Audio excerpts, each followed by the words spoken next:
Hello, and welcome to another episode of the Modern Practical Guide to a Positive Full Life. Today, we'll be talking about how to deal with a problem. Now, let me just make it clear this isn't about making a decision, it's about dealing with a problem. And this isn't about solving said problem, it's a guide to help you solve the problem. And so, without further ado, we can get started. And we'll start off with the basics. So the basics are pretty much you have three options. When you're confronted with a problem or a person you have a problem with or something of the sort, you pretty much have three options. And I'll go over them briefly and then we'll go over them in more detail. And those three options are do nothing, change yourself in an attempt to change your environment or the other person or the situation, and the last is leave or stop the interaction that you're having with that thing or person. So let's go over do nothing. I know it seems, why would you do nothing, right? But many times you have to not do nothing. Remember, you only have a certain number of time or energy. And so, is it worth investing energy? So, for example, in this example I use a lot, if someone cuts you off in traffic and you can get upset about it, you can try to do something, but what exactly are you going to do? You're not going to see that person anymore. You could try to do something which most likely will endanger your life and could cause an accident. And so, usually, the best course of action is to assume the best and ignore it. So, assume that person has a really, really good reason to cut you off, and then ignore it because it's you don't have power over it. The other one is when it's exceptional. When it is truly exceptional, the situation is quite extraordinary, and you will most likely never enter that situation. Now, be careful here. You don't want to use that as an excuse and if you're using it a lot with your problems, that means you have a problem in the sense of you are using excuses to not address your problems. And so the other one is it's not worth your time at that moment because something else is more pressing. So, for example, if there is a fire and you tell your child to get up and go, and they're like, "No, I want to grab my backpack." Now you can have a discussion there of why it's important for them to listen to you right now, or you can just grab them and go. And so in that situation, I know it's quite extreme, but hopefully it makes the point that sometimes there's something else more pressing because of the time constraint that you don't have time to address that problem. Now those are usually the three categories. There's other ones, but like I said, just be careful not to classify a lot of things in that category. Um, and usually, the do nothing is short term related to some sort, and that's why you have to do nothing because it's short term. It's something exceptional that you're not going to experience again, or it's something that you have more pressing to deal with right now that you can't deal with it, or it's actually not that important. And you can look at that in the sense of, is this going to repeat itself? Is this going to affect me tomorrow? And if it's not, then do nothing. The next one is probably the most complicated one, and that's change yourself and attempt to change your situation or the person you're dealing with. Now, what I want to start off explaining to everyone is that you cannot change other people. And a lot of times there's stuff that you're not in power of that you cannot change in this world. And so focus on what you can change for the change that you want. So what can you do to change the situation that you want? Um, because the only thing you have power over is yourself. So we want to focus on that. That is where you have power. That's what we're going to focus on. You can have different techniques in trying to do that. One is trying to understand the large situation in the long term. And like I said before, it's what can I do? What is this going to do to me in the long term, and what can I do to address it in the long term? Because sometimes it's not as easy to just do something and it gets solved. The problem is very difficult and it can take a long time. So, what can you do in the long term and set steps? What can you do now to get to that point? Um, a lot of times it's difficult because we have to first understand why it matters to us. If it doesn't matter to us, or if it's just some emotional thing, then address the emotion, deal with it, and then process it, learn from it, and move on. But assuming that it's not an emotional or feeling really, embedded aspect, then what are you going to do about that problem? And the best way to deal with that is to be able to step back from it and look at it from like a third party view.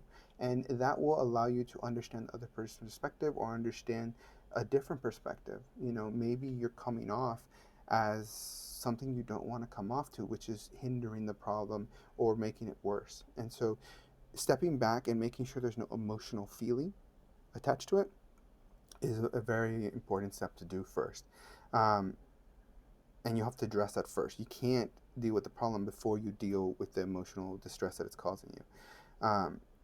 And the way you do that, and we'll have another video about it, is again addressing it, yelling, running, whatever works for you, then processing, asking why, and getting to the positive of that negative reaction. And then learning from it and moving on. And just remember that thing is bad that you did maybe, but you are not bad. You are just you, and that is enough. And that is there's no need to change that. And so it's a very important distinction. Um, but ideally, once you do that, you let go of that negative emotion and you can actually address the problem. But again, try to stick to trying to separate yourself from the problem so you don't have a bias towards it. Because a lot of times I find that people think too much. We're in our mind so much that it's hard to separate ourselves. So we need to meditate, reflect, and know ourselves so we can detach ourselves and be like, okay, I do tend to do that, and most likely that came off this way. So I need to be aware of that and try to combat that so that I come across more clearly.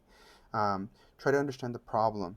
What really is the problem? Why does this matter? And what is the outcome you want? Because if you don't know, you're not going to be able to solve the problem to your satisfaction. And the next one, once you do that, you can then try to understand the other person's perspective and really go in there with that as your first priority. You're trying to understand what the other person is why it's a problem for them. Once you do that, you can then explain your problem, and you'll most likely be more receptive to it because you understand theirs. And the best way to make that clear to them is repeat it in your own words to them. This is your concern with this problem. Okay. Once you get that confirmation, you can move on and be like, well, this is my concern with it. And ideally, you can then figure out a solution. And it might not be a win-win, but at least you can understand each other, and you'll come from an area where you're open to trying to find a solution. Um, and sometimes you cannot change. It's you try to change yourself. You try to make it more easy for that person to change for whatever you want, and it doesn't work. Um, Now, again, I like to underline this, pointing out you have to believe that person can change, and you have to believe that you can change. And if you don't, then it's not going to work. But assuming that it doesn't work, and be honest with yourself, this is how much time I'm going to dedicate to this problem, and if it doesn't work by then, that's okay. You tried, or I'm going to try this many times. If it doesn't work, I'm moving on. Or you don't want to be sucked down by a toxic person, or you don't want to do certain things that are just holding you back. And that's what comes to the last one, and that's leaving. If you cannot improve that situation for the amount of time you gave yourself, or for the many attempts you gave yourself, or that person is not being responsive and you've given them every chance to be so, without a bias and emotional undertone to it, then you have to assess leaving. I know that's very difficult for a lot of people because of family, because of work. I'm not saying it's going to be an easy thing overnight, but you can try to limit the interaction with that person, and then you can start making steps to separating yourself from that person, and maybe getting to a point where it's limited interaction to the point that you're okay, but it's not having a negative effect on you. But just be aware that many times we give up too early, and so don't give up too early. Set a limit to how much time you want to give it, how many times you're going to try, and then truly try and believe that you can actually accomplish this and full-heartedly, go into this. Because if you don't, if you're like, oh, this is pointless, they're not going to change anyways, then they're not going to change. We have a lot of power in how we perceive things, and that is affected there. And you'll see it. But the other thing is, when you do let go of this, make sure to forgive and when you leave, and don't hold this emotional content, because sometimes you're like, I messed all this time, and you're resentful. You have to get to the point where you can let go and forgive that person or that thing, so it doesn't have any hold on you. You are in power of you, And so you don't want that to have power over you. And I know it's difficult, and I know that seems very simple, and that it's a lot of work. I'm not saying it's easy, and I know it seems oversimplified, but in essence, every problem you have will break down to that. And again, I like to emphasize this isn't about decision making, this is about a problem you're facing. If you use this guide to address it, this should make it easier to address a problem. It's not going to take away the pain and the hard work that might, you know, come with solving that problem. But at least it gives you a clear path of how you can get there. If you have any questions, please post. I'm happy to address any questions or have any feedback. You can follow us on Colton Vita, and we're on Facebook, Instagram, YouTube, most social media. And it's with me, your go to friend. And hopefully, this was useful. And if it wasn't, or you just don't feel it, that's okay. If you think that it could help somebody else, though, please forward it along. I'm here to ideally help as many people as I can. Take care, and we'll see you again next time.